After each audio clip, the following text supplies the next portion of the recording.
I thank you, Mr. Speaker. Senator Edwin Sifuna. Mr. Speaker, 6 years ago, there's a famous black French footballer called Benjamin Mendy, who arrived at the Manchester club called Manchester City as the most expensive defender at the time. Mr. Speaker, around November of 2020, this gentleman was arraigned in court and charged on 6 allegations of rape. At that particular point when those charges were brought against Benjamin Mendy, his career entirely stopped. His contract at Manchester City, of course, was put on hold.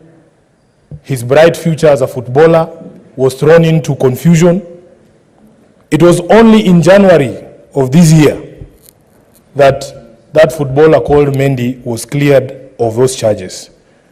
Mr. Speaker, there are certain truths that we know in our society. There are certain crimes called crimes of morality. That in fact, Mr. Speaker, for as long as an allegation is made that you have been involved in a crime of morality, for instance, rape or defilement of a minor, the public already in their minds make a determination that you as a man are guilty. Mr. Speaker, there is also a tenet of law that the person who makes an allegation has the responsibility to prove that allegation. He who alleges must prove.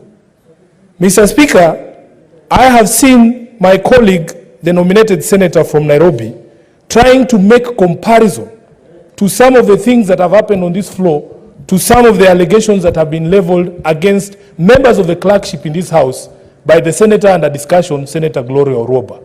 Mr. Speaker, this report is what we are supposed to restrict ourselves to this afternoon.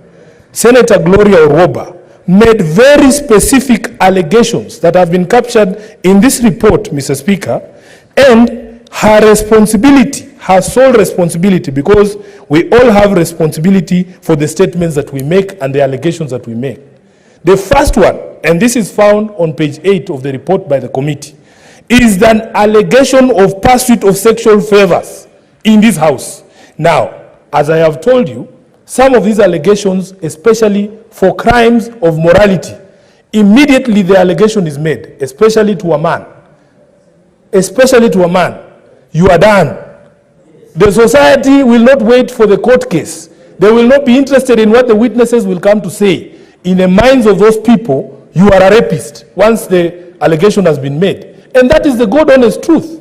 So, it is not to say that you cannot make an allegation. It is not to say that probably there are not people in this institution of parliament who are seeking sexual favors. That is not what we are saying. We are saying that immediately you pronounce that so and so is seeking sexual favors from you, you have a responsibility to substantiate those allegations. Number 2, Mr. Speaker, the second count, there was an allegation of favoritism and discrimination in the execution of the work by the office of the clerk and officers of this institution. Now, Mr. Speaker, all that is required to do after making an allegation, if indeed it is true, you must be able to demonstrate with evidence in fact that these are things that you have not just conjured up, that things are actually happening the way that you're putting them, because these allegations once made against officers or any person in this house have consequences, Mr. Speaker. It is only fair that you make that substantiation. The third one, and all these are on page 8, is an allegation of corruption, that on diverse dates she said that there were cases of corruption in parliament, posting various messages on social media, that there are allegations of corruption. You know for a fact, Mr. Speaker, none of us here would survive an allegation of corruption if we are going to continue to be public servants in this republic. Now, I have had a conversation, and I had a conversation in this chamber with Senator Gloria, and I told her that in fact the beauty with our system is that there exists a mechanism through which you can demonstrate using evidence and facts that in fact these things are happening to you. And that was the invitation that came from the Committee on Powers and Privileges. Mr. Speaker, what is most disheartening is that when you read this report, Senator Gloria on 2 separate occasions was invited to appear before the Committee on Powers and Privileges. Mr. Speaker, if you look at page 7 of that report, paragraph 12A, the first thing is the committee confirms here that Senator Gloria was given an opportunity to appear before the Powers and Privileges Committee, ostensibly to table evidence to back her claims of sexual favors, of corruption, and of favoritism in this particular house. Mr. Speaker, you can see that at paragraph 13, that matter, some of those allegations that she had made were the subject of investigations by none other than the Directorate of Criminal Investigations. And at paragraph 13A, the report says that the evidence submitted was not enough to sustain a criminal charge in court. That is to tell you that the DCI had concluded their investigations and that they found the evidence that was provided not substantive enough to sustain any charges against anybody.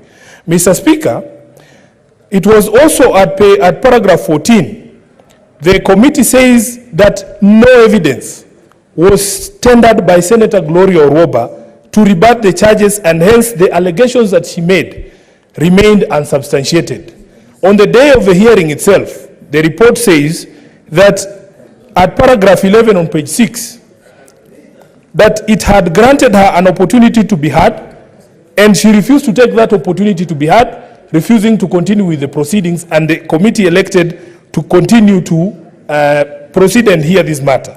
So all I am saying, Mr. Speaker, when this matter was first brought before the House, I was inclined to some of the thinking that I have heard some of our colleagues saying, that maybe the punishment that has been proposed by the committee was too harsh. But for me, Mr. Speaker, if you have gone through certain things in this House, and you have publicly said this is what you're going through and it is impeding your work as a senator in this House, and then you are granted an opportunity for you to table evidence against these things, because I do not believe that it is impossible for you to demonstrate bias. It is not impossible for you to demonstrate. If honorable, any member here has treated you unfairly, there will be traces, there will be tracks. But for you to make allegations and accusations against people who cannot defend themselves in public, it is very, very unfair for you then to be granted an opportunity to substantiate, then you refuse to substantiate. One of the most unfair things in these particular proceedings, Mr. Speaker, is that the person who was the subject of these allegations that remain unproven and unsubstantiated is a clerk in this House who does not have the same political platform like Sifuna to be able to answer you. For me, everybody in this House knows, if you come after me, we will be with you, mundu kumundu. I have no problem with that.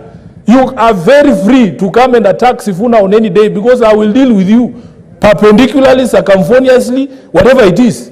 But for people seated at this table, Mr. Speaker, they do not enjoy the same privilege. What is the most hurtful thing is, and I think Clerk Jeremiah Nyegenye has demonstrated some level of restraint and maturity that I personally do not believe I possess. Because I cannot be in a forum with you. You are making allegation after allegation after allegation. You are given opportunity to substantiate, and I have to read all that information and just look at you and keep quiet. It will not happen. Some of us